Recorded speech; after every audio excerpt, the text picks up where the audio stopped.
Let's explore the delicious dining options. We can do this by tapping the cruise ship at the top and select dining. Once there, you can go through all of the different venues available on your cruise ship.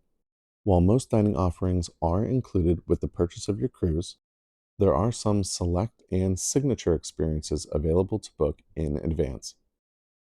Let's say we wanted to book at one of the signature Royal Caribbean locations, Giovanni's Italian Kitchen. Once there, you can view a description of the dining experience and select the times to view the different days and times they are available. If you're interested, just tap Reserve Now.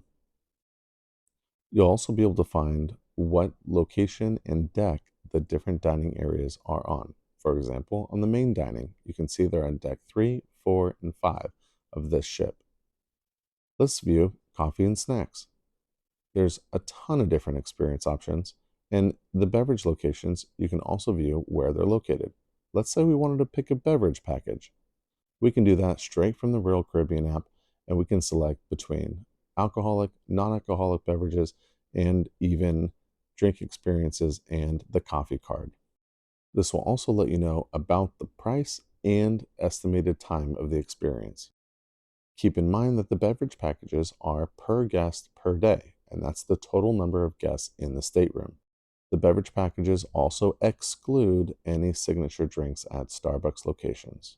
By far the most popular is the refreshment package, and of course, booking in advance also provides a discount.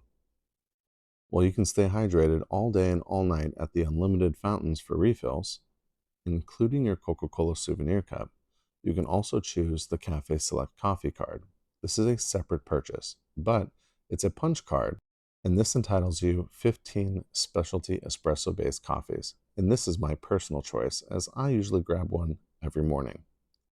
For a 7-day cruise, that value really adds up.